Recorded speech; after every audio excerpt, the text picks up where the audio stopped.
नमस्कार दोस्तों, मैं सोनम जैन और आप सभी देख रहे हैं एस जे सोनम चैनल पर आप सभी का स्वागत है।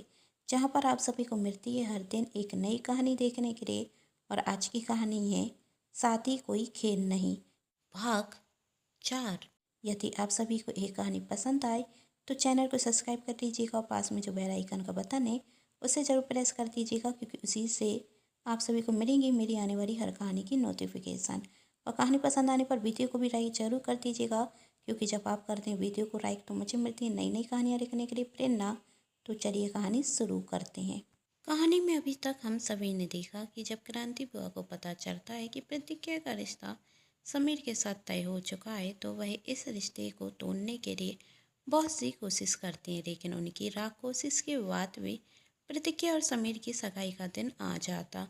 और जब समीर अपने परिवार और रिश्तेदारों सहित प्रतिज्ञा के घर आता तो सगाई में आए हुए हर एक रिश्तेदार समीर और प्रतिज्ञा की बहुत तारीफ कर रहे थे, कह रहे थे यही रिश्ता तो परफेक्ट है, दोनों एक साथ बहुत अच्छे लगते हैं।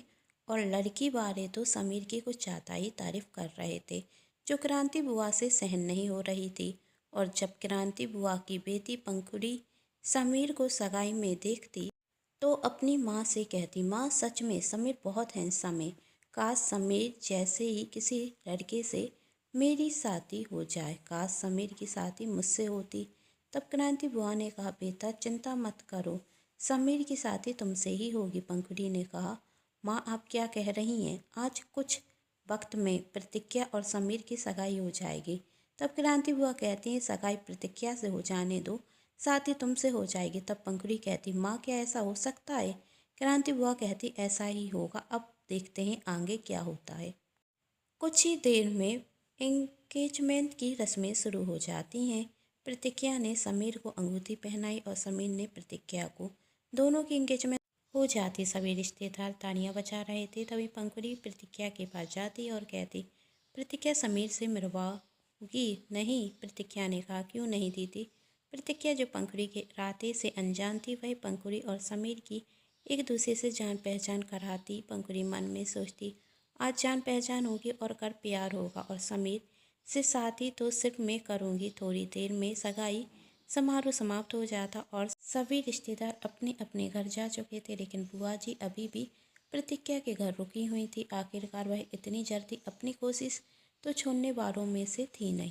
प्रतिज्ञा और समीर की आपस में बातें होती रहती थी, जिसे देखकर पंखुड़ी को गुस्सा आता और वह अपनी माँ के पास जाकर कहती, माँ आप क्या कह रही हैं, प्रतिज्ञा की सगाई को 1 हफ्ता हो गया है और आप हाथ पर हाथ रखे बैठे हुए हैं। सगाई में तो बहुत कह रही थी कि सगाई प्रतिज्ञा से हो जाने दो, शादी मुझसे होगी।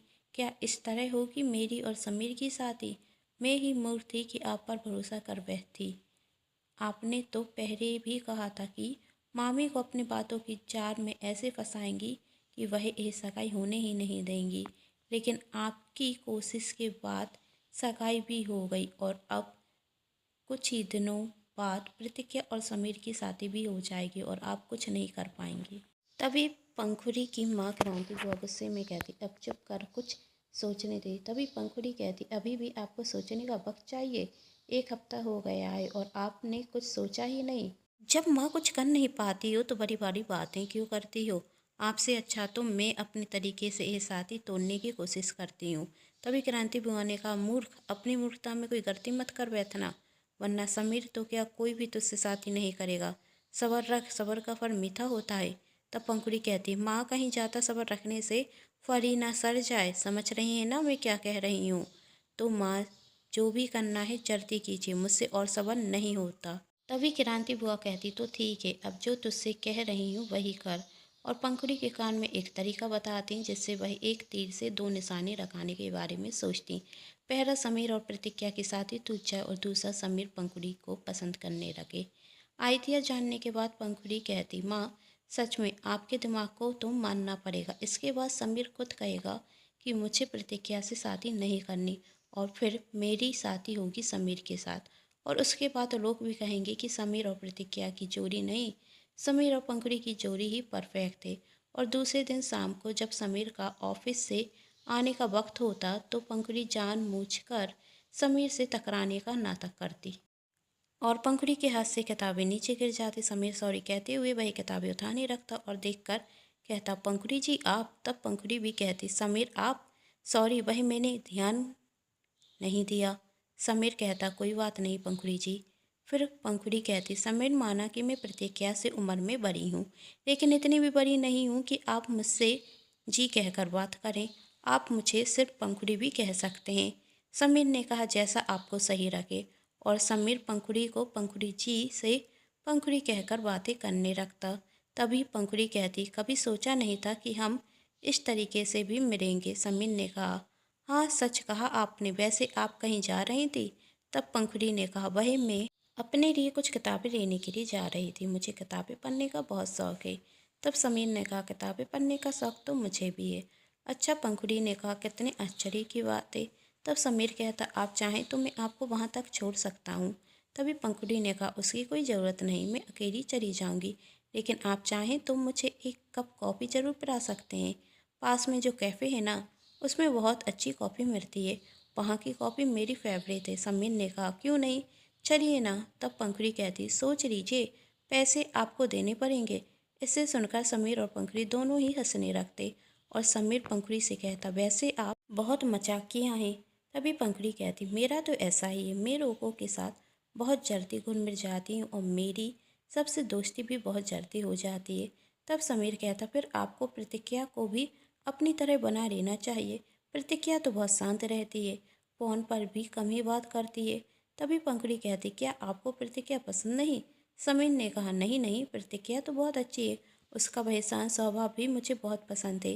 वह दिल से बहुत अच्छी है, कभी भी किसी के लिए बुरा सोच ही नहीं सकती। मैं तो खुश हूँ कि मुझे प्रतिज्ञा जैसी जीवन साथी मिलने जा रही है। समीर के मुंह से प्रतिज्ञा की तारीफ सुनकर पंखुड़ी को बहुत गुस्सा आता है। तब वह अपने गुस्से को ठंडा करते हुए कहती, आप प्रतिज्ञा की तारीफ ही करेंगे या मुझे कॉफ़ी भी पिलाएंगे? समीर कहता है, सॉरी चलिए ना। समीर और पंखुड़ी कैफ़े जाते। कॉफ़ी पीते हुए पंखुड़ी और समीर में बहुत सी बातें होती। फिर पंखुड़ी समीर से कहती, वैसे आप बहुत अच्छे हैं। जब मैंने सुना था कि प्रतिज्ञा का रिश्ता आपके साथ तय हो गया है, तब मुझे लग रहा था कि कहीं मामा जी ने जल्दबाजी में कोई गलत निर्णय तो नहीं ले लिया। मामा जी को प्रतिज्ञा की शादी करने की इतनी जल्दी थी तो मुझे लगा कहीं ऐसे वैसे लड़के के साथ वही प्रतिज्ञा की शादी ना करते। तभी समीर ने कहा, मैं कुछ समझा नहीं, कैसी जल्दबाजी? तभी पंखुड़ी कहती, आपको इसके बारे में कुछ नहीं पता और मैं आपसे क्या कहने लग गई। कुछ नहीं कुछ नहीं, मैं तो बस यूं ही बोल रही थी। समीर ने कहा, नहीं नहीं, आप कुछ छुपा रही हैं, बताइए आप क्या कह रही थी? तभी पंखुड़ी ने कहा, अरे वो मैं आपसे कैसे कहूँ, प्रतिज्ञा मेरी छोटी बहन है, उसके खिलाफ कुछ नहीं कह सकती। प्लीज़ मुझे मजबूर मत कीजिए। तब समीर ने कहा, पंखुड़ी जो भी बात है स्पष्ट कहो। पंखुड़ी कहती, वही क्या है ना कि वैसे मैं आपको बता दूँ, यह सब बात बहुत पुरानी है, अभी इससे कुछ लेना देना नहीं है। तो प्लीज़ आप प्रतिज्ञा से कुछ मत कहना और गुस्से में आकर शादी तोड़ने जैसा कोई गलत निर्णय तो बिल्कुल मत ले लेना। समीर ने कहा, पंखुड़ी तुम कहना क्या चाहती हो, स्पष्ट कहो। तुम जितनी बात को घुमा रही हो मुझे उतनी ही बेचैनी हो रही है। जल्दी बताओ बात क्या है। समीर की बातें सुनकर पंखुड़ी मन में सोचती, पंखुड़ी लोहा गरम है, मार दो हथौड़ा। और भाई समीर से कहते, समीर वैसे मेरी छोटी प्यारी बहन प्रतिज्ञा दिल की बहुत अच्छी है, स्वभाव की भी अच्छी है, दूसरों की मदद भी करती है और सबसे अच्छी बात है कि वह अपने परिवार से बहुत प्यार करती है। लेकिन ना जाने कैसे उसे देर रात तक पार्टी करने की आदत लग गई। देर रात तक वह अपने दोस्तों के साथ बाहर रहने लगी। घर से झूठ बोलकर और बिना बताए वह पार्टी में जाने लगी। घर पर कहती थी कि दोस्त के यहाँ पढ़ने जा रही हूँ, लेकिन वही तो पार्टियाँ करने जाती थी। और जब यह बात मामा जी को पता चली तो उन्होंने प्रतिज्ञा का घर से निकलना बंद कर दिया और कहा, कॉलेज ख़त्म होते ही साथ तुम्हारी शादी करा दूंगा। तभी प्रतिज्ञा ने कहा वह अपनी पसंद के लड़के से शादी करेगी और मामा जी प्रतिज्ञा पर बहुत गुस्सा हुए। लेकिन प्रतिज्ञा की जिद के कारण वह उसके पसंद के लड़के से मिलने गए और मामा जी ने निर्णय लिया कि उस लड़के से तो मैं तुम्हारी शादी कभी नहीं होने दूंगा और तुम्हें शादी मेरे पसंद के लड़के से ही करनी होगी।